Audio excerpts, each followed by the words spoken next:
Hugh Hefner, a true American icon, created an empire that was unrivaled.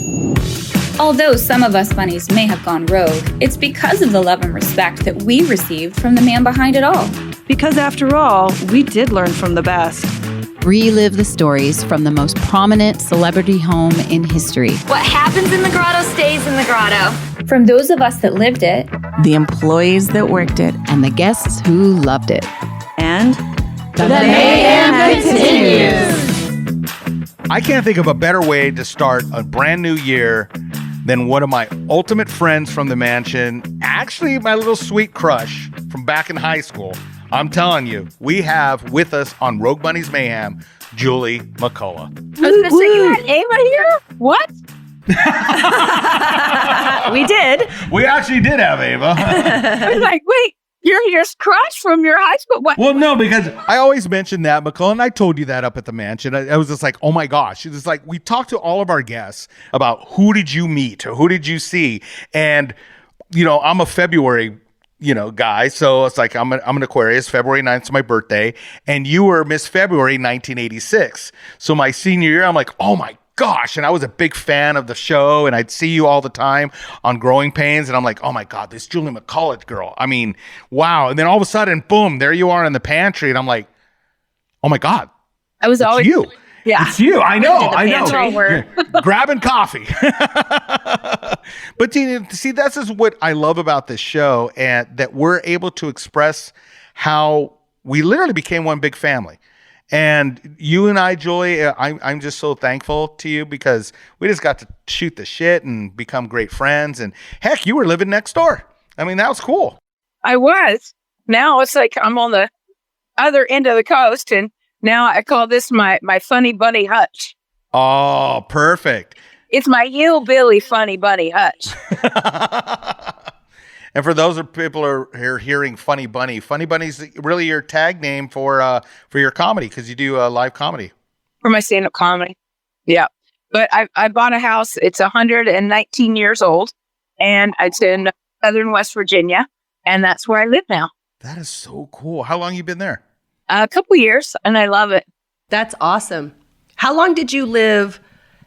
It's not at the mansion. You lived right next door to the mansion in Kimberly's ex-wife, Kimberly Hefner. Well, they weren't divorced until way later, but when they weren't together anymore. But she was living next door with the boys and separated. Yeah, and then you lived there, so you were basically living at the mansion because there was the gate. You'd come through from her property to Hef's property, and you were basically at the mansion all the time. Came over to eat, hang out, whatever. I was living next door for over a decade. I was there every single day.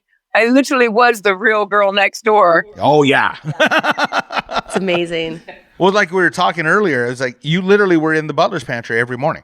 I was. I knew all the butlers. I knew all the kitchen staff. I was a vegetarian, so the kitchen staff was so amazing about always making sure that I was eating because I was so skinny. I was so skinny. And they were always trying to feed me.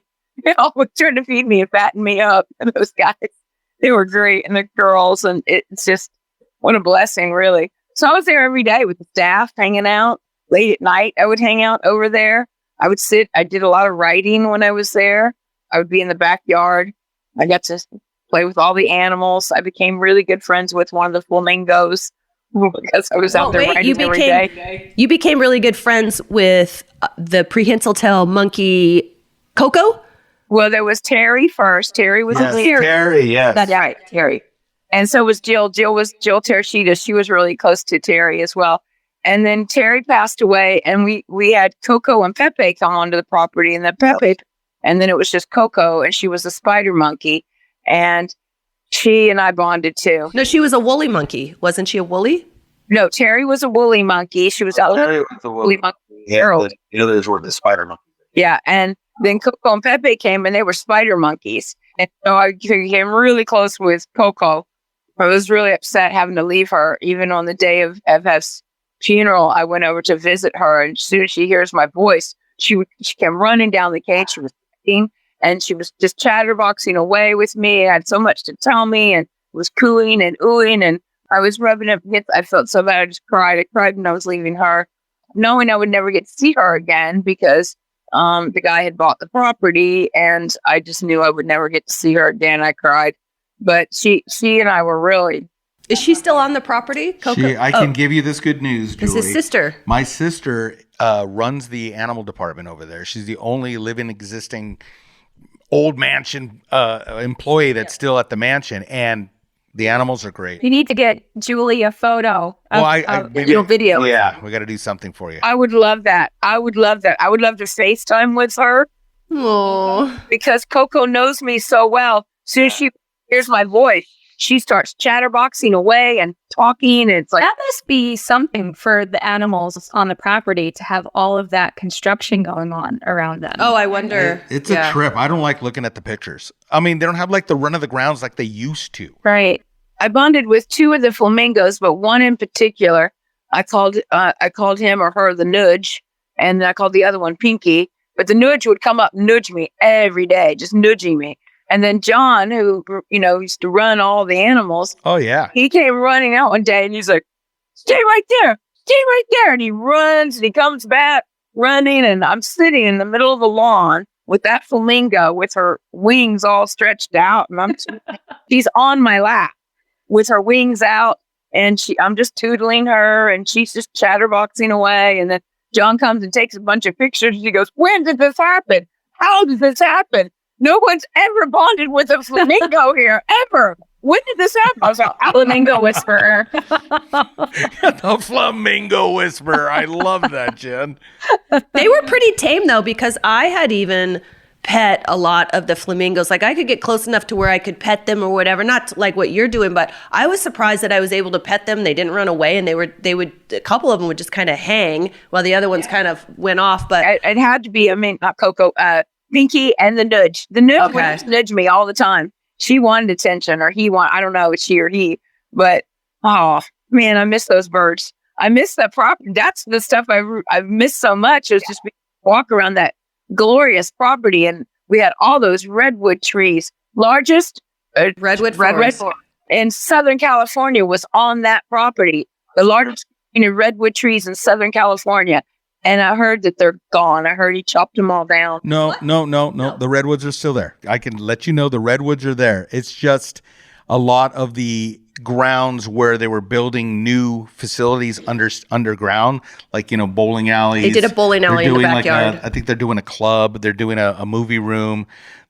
So the main lawns, so like the backyard and the front yard have been all dug up. A lot of the plants that went away were like the stuff that was by the game house.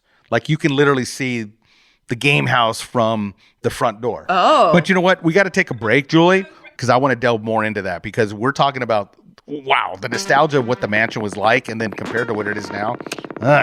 You are listening to Rogue Bunnies Mayhem. Hey listeners, Victoria Fuller here, entrepreneur, artist, and of course forever Miss January 1996.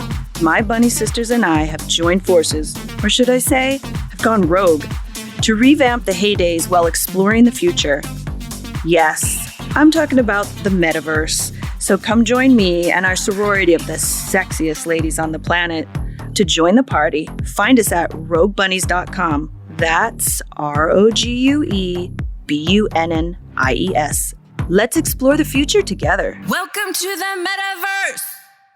So I was saying right before break is that what's a trip is that before, if you were to walk out the front door and you look towards the game house, you couldn't see anything. No. That's, I think, what you're referring to, Julie, is a lot of that's all been removed. You know where they have the pet cemetery? That's where the pet cemetery is, right? They took it all out? Well, the pet cemetery, I don't know if it's been taken out, and I need to re-ask my sister on that, but you can see to the game house, and I think that takes away a lot of the mystery, the way the grounds was.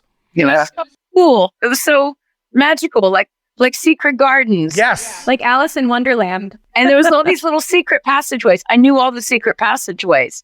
In fact, I was at a party one time and George Clooney was there, and George just looked at me and he's like, I know you know a way to get around here secretly. And he's like, take me. And I was like, come on. And he grabbed my hand.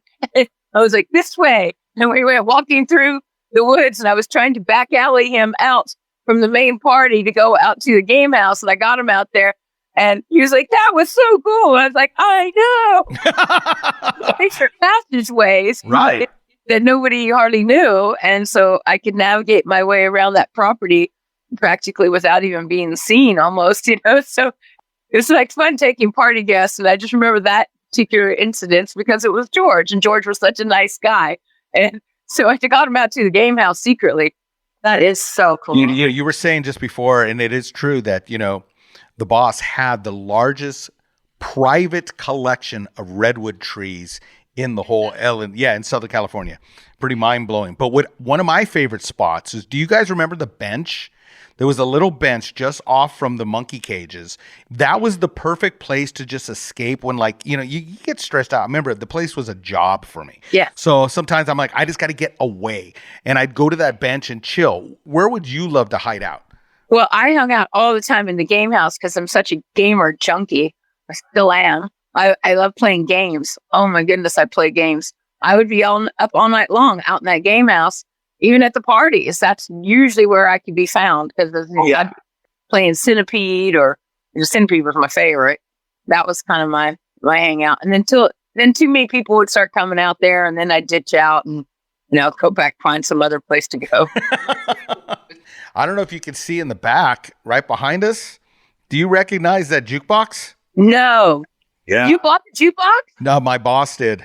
He got a call from a friend who purchased it from the auction and then said, hey, would you like to get it? So I get to actually see the boss's jukebox every morning. So it's kind of cool, right? Look at you. You're in awe. Julie's, I think Speechless. I got you speechless. But Brian, you own his couch. Oh yeah. I don't know if you know that, Julie. Remember the couch Tiger behind the movie screen? Yes. Do you still have it? I still have that. We've actually taken it with us to events, and we've actually done the podcast from the couch. It was going to be a big part of our podcast, but the thing is, it is an antique, and we're thinking the more people that plop down on it, the more it's going to break. Did you ever hang out on that couch? Of course. I used to hide behind there. I knew there was. There's always that story. Someone always has a story of hiding behind the movie screen on the freaking Tiger couch. When that screen was down at the big parties, because a lot of times they'll just run movies or run old footage past parties on it. That was a great place to hide. That was a great place. No one would go back there. Only we knew about that. Well, I don't know if you know this, Julie, but Victoria revealed to us that she actually had a little fun on that couch. Oh, you did? I did. And you know what's funny is that... I love that. That was so sweet. You're like, I did. Through your DNA because it was on there. I probably added to the DNA that was on there. But the funny thing is there was a couple times that I remember at parties going, oh, hey, I know a spot. And we go and you'd see feet. You'd be like, okay, we can't go in there right now. Other people. It's like the thing on the doorknob, like you saw feet below, and you're like, no, it's taken. Be like, oh, sorry. But be like, I didn't know anybody else went back there. But yeah, it's so funny. I actually found the material that was used for that couch because there was a bunch of little tears that have come along the way. And at the design center, I found, oh my God, that stuff's so expensive. But I've thought about this is like people are like, you should reupholster it. And I'm like, no, these cushions are staying exactly the way they are. But what I do want to do is I want to get new cushions made inside just so we could use it. Yeah. And then that way, but it doesn't take away from the original cushions. Right. And the original ones, I'm thinking about putting those away. Because, think about how many people's DNA is on that. I wish we had talked about this before we sat on it and did so many podcasts, because I probably would have maybe put like a seat protector down or something. Toilet protector. It's okay. People's DNA is all over your ass now, or whatever parents you were wearing that day. Right? It makes me know that Victoria's DNA is on there. It mine and someone else's. So anyways, we're not going to share that now, are we? No. We can give him the benefit. Or her. No, joking. No, joking. We took a turn. Yeah, no.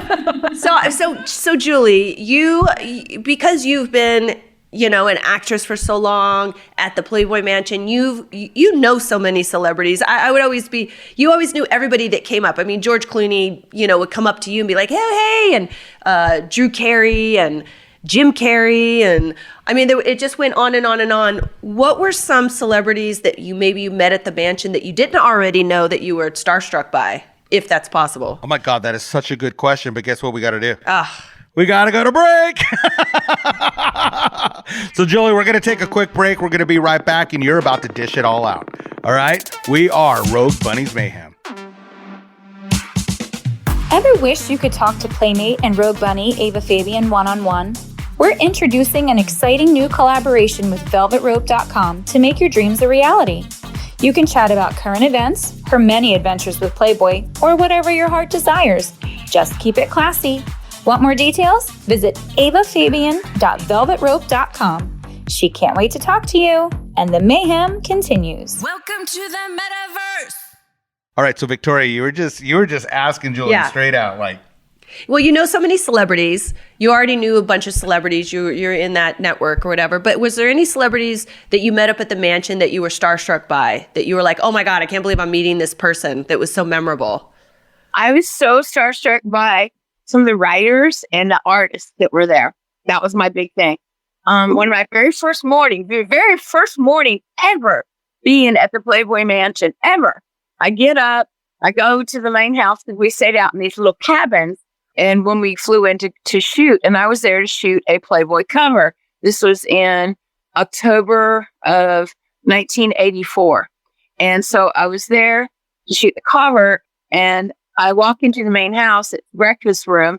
At the head of the breakfast room table was sitting Leroy Neiman. Oh, yes. And at home in Texas at the time, back then my boyfriend had a painting, a Leroy Neiman painting, and it was of Joe Namath. And Joe Namath was like my big idol. He was my huge idol.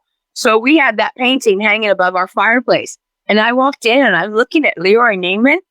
I was awestruck. And I'm like, you're Leroy Neiman. He has a long handlebar mustache. And I was like, and he's like, oh, yes, Jared, you're so young. I am surprised you know who I am. And I was like, man, what are your paintings hanging above my fireplace in Texas right now? And he's like, which one? I think it's of Joe Namath. I was so awestruck. And then, of course, because he wrote every one of those amazing books, Where the Sidewalks End, The Giving Tree. Oh, I know where you're going. Shel Silverstein. Shel Silverstein was one of Hef's best friends, and he was up there. And so getting to see him and meet him and him hanging around the front. I mean, Hef had amazing friends. I mean, just extraordinary artists and writers. And those were the people that I was really, really super awestruck by. The quality of friends he had was just extraordinary in modern generation for art and music and writing. He just had extraordinary friends that we were fortunate enough to get to meet. You know what's interesting about Shel Silverstein is that he wrote children's books, famous for children's books, and then he also wrote for a nude magazine, an adult content magazine. No one ever said a word. No one canceled him. No one was like, oh, wait, we can't read this. We can't read this children's book because he's writing for Playboy magazine. He wrote songs. He wrote the Johnny Cash song. Yes. No. What? He wrote what? He wrote A Boy Named Sue for Johnny Cash. Wrote A Boy Named Sue, the Johnny Cash song. Yeah, I did that. Wow. There was actually, I can remember, speaking of Shel Silverstein, going up into the offices, and if you were to look right to the right, there was an actual cartoon with poetry from Shel Silverstein that he wrote just for the boss. Oh, that was sold in the really auction. Cool. Yeah, it was right there on the right. It was really awesome. I'm always pissed off that I never had him sign a book for my nephew or niece. I just didn't think about it. A lot of the butlers did. Mary had books signed by him, and damn it. Then they disappeared. I wanted those books so bad. Yeah. Because I was around so many of the people. I didn't have signed things, or Harley or Shel or any of Hef's really good friends or Leroy Neiman. It's like, because I was around them all the time, and if there, I just didn't. I don't know. Think about it. Well, yeah, think about it. I mean, you're seeing them there all the time. I am lucky, and I don't even know where it is. I think it got lost. Do you remember when we did Playboy did? I don't remember what it was for, but it was around like the 2000 era, and it was in downtown LA, and they brought out all this cool stuff. They even put his round bed out there. Anyway, Leroy Neiman was there signing cards.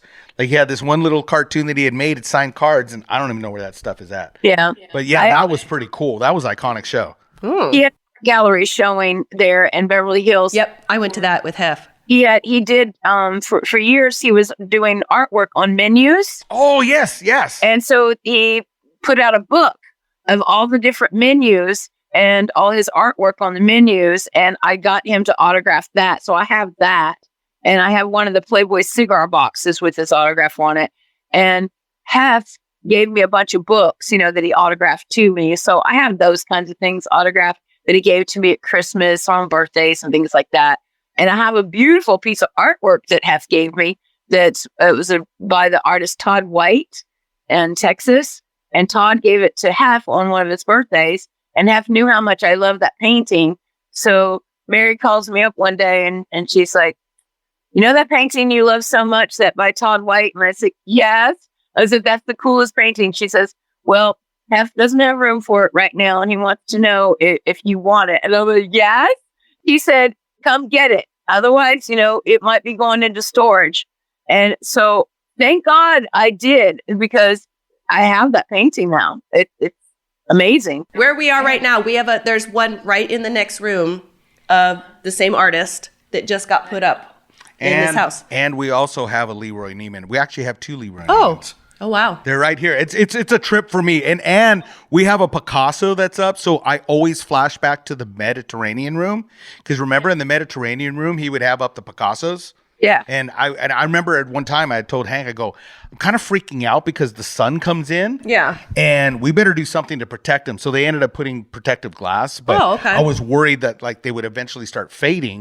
And it's like, these are real drawings from freaking Picasso. I know we can go on, and I know we have so many more stories, but we're actually going to have to wrap this show up. So sorry for everyone listening. You're going to have to listen next week as we continue on. You are listening to Rogue Bunnies Mayhem, and the Mayhem continues.